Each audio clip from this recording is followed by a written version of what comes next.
किसी राजा के यहाँ युद्ध हो गया, किसी का, राजा ने अस्त्र शस्त्र धारण कर लिए। अब ये थोड़ी 24 घंटे अस्त्र शस्त्र धारण रखेगा वो, युद्ध खत्म हो गया, उतार दिए। तो कह रहे ना हम लीना गर्भ बसेरा, बालक होए दिखलाया, यानी बालक का शरीर मैंने धारण कर लिया, और जब मेरा काम खत्म हो गया मैंने शरीर से छुटकारा ले लिया। हिंदू मुसलमान लड़ते रहे, मारेंगे, जलाएंगे, ये करेंगे, वो करेंगे, दफनाएंगे, एक को भी लाश ना मिली, छुटकारा मिल गया। क्योंकि उनका देह और हमारे देह में जमीन आसमान का अंतर है। हमारी देह बनी है 5 तत्वों से, मां के गर्भ में बनती है, माया में बनती है, इसीलिए माया से अलग नहीं है, इसीलिए बदलती है, रोज बदल रही है। आप अपने चेहरे पे जो झुर्रियां देख रहे हो ये एकदम नहीं पड़ गई, आपको तो पता भी नहीं लगा कब चेहरा होता होता होता होता बूढ़ा हो गया। ये आप तब जान पाओगे जब बचपन की फोटो और बीच की उम्र की फोटो और बुढ़ापे की फोटो तीनों रख दो, फिर देखोगे अरे कितना फर्क है। लेकिन रोज तुम्हारी फोटो खींच के लगाई जाए, तुम 2 फोटो में अंतर नहीं ढूंढ पाओगे, आज की और कल की फोटो में। क्योंकि माया इतने धीरे धीरे काम कर रही है कि तुम्हें अंदाजा तक नहीं हो रहा कि तुम्हारी एक एक सांस निकल रही है, एक एक दिन बीत रहा है, इतनी प्रबल है ये माया। लेकिन दुनिया भर की इच्छाएं इकट्ठी करवा दी है तुम्हें, मकान, दुकान, ये मैं बाहर जाऊंगा, मैं यहां जाऊंगा, मैं वहां जाऊंगा, मैं इतना पैसा कमाऊंगा, मैं ये करूंगा, और करते करते करते एक लाश बन के गिर जाएगा बंदा। ये नहीं कि आशा तृष्णा छोड़ देनी है, जीने के लिए तो चाहिए, लेकिन जो फालतू की आशाएं लेके बैठे हैं, अरबपति बनूंगा, अरे भाई तू अरब रुपया खर्च ही नहीं कर सकता, दिन का 10,000 भी खर्च करेगा तो ना सारी उम्र भी खर्च कर पाएगा। तो इसलिए माया इतनी प्रबल है कि पहले तो ये निकलने नहीं देती, और जो निकलना चाहे तो उसको गलत भक्ति में जुड़वा देती है। 1,84 भटक के पौपे अटके आए, और अब की पासा ना पड़ा तो फिर 84 जाए। पौ का मतलब है माया। सबसे बड़ी माया क्या है? ये 52 अक्षरी माया है सबसे बड़ी। जब तक इस 52 अक्षरी माया को नहीं समझोगे तुम्हारी मुक्ति होने वाली नहीं है। अरे 52 के जंजाल में फंस गया ये संसार, और सिमरन 52 का करे कैसे लागे पार। जहां कोई कहता है भगवान को याद कर, उठा के नाम जपने लग जाता है, राम राम राम राम राम। अरे राम राम करता जग फिरे, राम ना पाया जाए। राम राम करने से राम मिल जाए तो धन धन करने से धन मिल जाए, नौकरी नौकरी करने से नौकरी मिल जाए, काहे पढ़ाई कर रहे हो फिर? इसी को समझना है। जब तक 52 का जंजाल नहीं टूटा, ये जितने गुरु बैठे हैं लाइन में, ये सब 52 अक्षरी गुरु हैं। 10 बहरों को लेके जाता हूं जो सुन नहीं सकते, नाम दे के दिखाओ उन्हें, कौन सा नाम जपवाओगे? अरे कान है तो नाम है, और कान नहीं तो नाम नहीं। जितने मर्जी मंत्र बोलता रहे गुरु, वो बहरे को सुनेगा ही नहीं, पार कैसे होगा? इसी को समझना है। अब कोई कह रहा गुरु जी आएंगे लेने अंत समय में। अरे तेरी आंखें देख लिया तूने गुरु को? अंधा कैसे पहचानेगा मेरा गुरु आया ही कोई और आया? रानी इंदुमती के टाइम में कबीर साहब ने बोला मेरा रूप धारण करके काल आएगा, लेकिन उसकी पहचान भी बता दी, आंखें पीली होंगी, माथा छोटा होगा।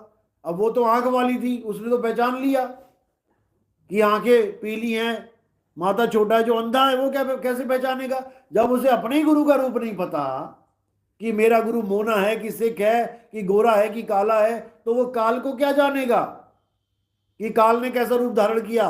और तो और गुरु ने कुछ बताया भी नहीं किसी को। क्या आपके गुरुओं ने बताया है कि काल आएगा मेरा रूप धारण करके, कैसे पहचानो? कैसे पहचानोगे? बताया किसी ने क्या? जब स्वयं परमात्मा कबीर साहब का रूप धारण काल कर सकता है, तो तुम्हारे गुरु क्या चीज है भाई उसके सामने? वो किसी का भी रूप धारण कर सकता है।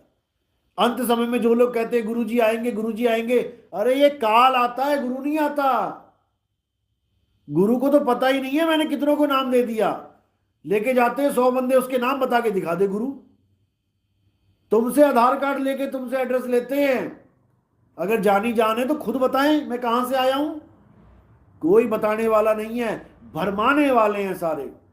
और कौन भरमा रहा है? जानवर नहीं भरमा रहा, इंसान को इंसान भरमा रहा है।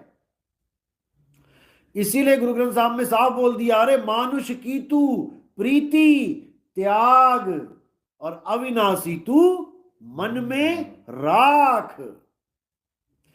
गुरु से कितना प्रेम होना चाहिए? उतना जितना किसी कुएं में गिरे आदमी को कोई बाहर निकाल दे। सारी उम्र मत्था टेकेगा, भाजी तुसी ना होंदे तो मैं मर गया सी, लेकिन उसको परमात्मा मत मान लेना। परमात्मा ने तो उसको जरिया बनाया है।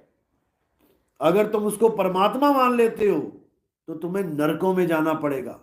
यहां तक कि अगर तुम अपने गुरु को परमात्मा मान लेते हो तुम्हें नरकों में जाना पड़ेगा। क्या बोल रही है वाणी?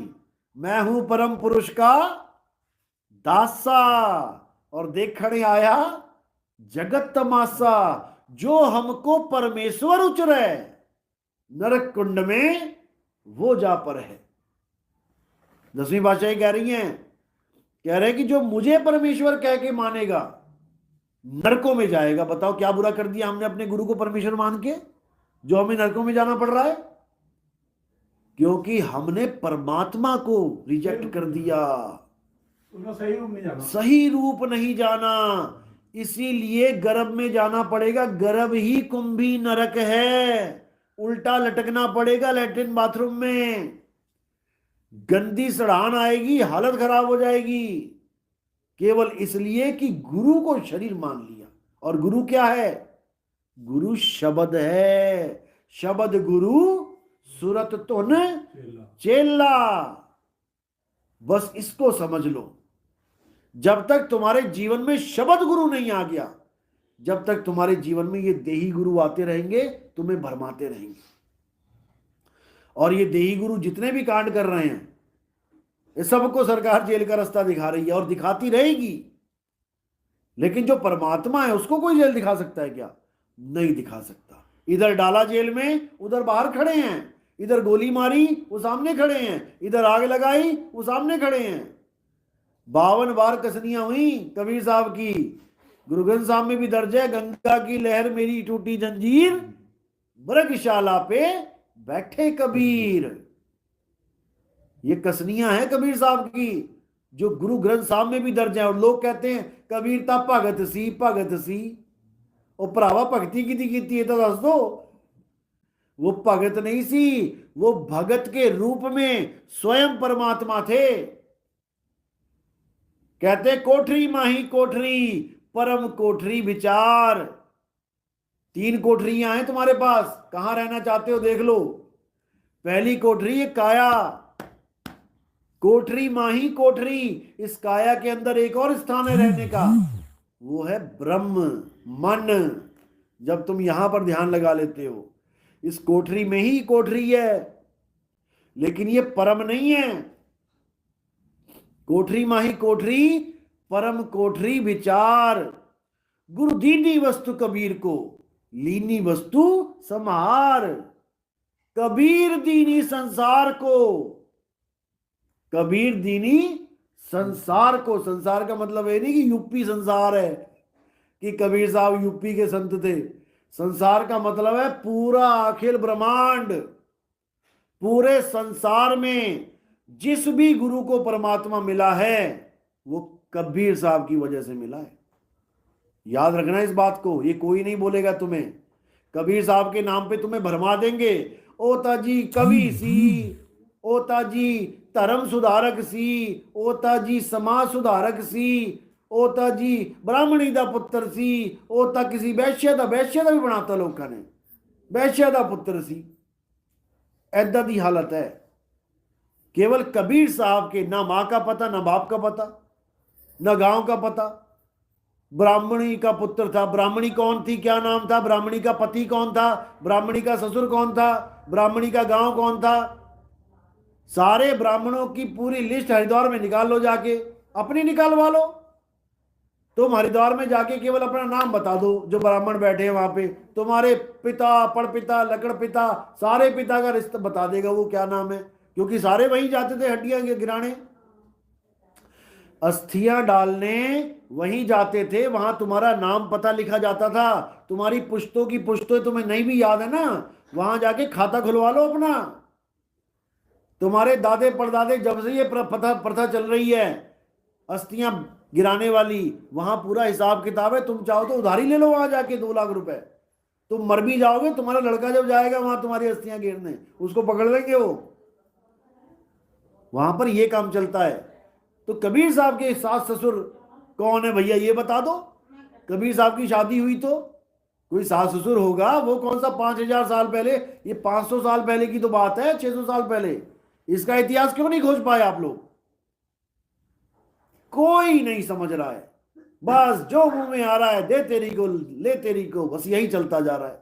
और कबीर खुद कह रहे हैं साहिब, कहते हैं मेरा भेद न कोई पाया, अब संतो अविगत से चला आया। मेरा भेद नहीं मिलता किसी को। तो कह रहे हैं वस्तु कोठरी माही कोठरी परम कोठरी विचार, गुरु दीनी वस्तु कबीर को ली वस्तु संभार, कबीर दीनी संसार को लीनी जिस मस्तक भाग। जिसके मस्तक पे भाग है, मालिक की दया है, वो तो उसको पा लेगा।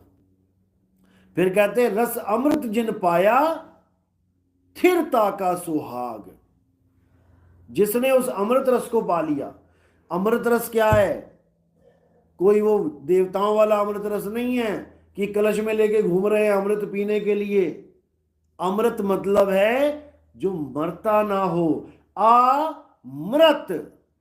मृत यानी मौत, और जिसके आगे आ लग गया वो अमर। और इस दुनिया में एक ही अमर है, और वो है आत्मा।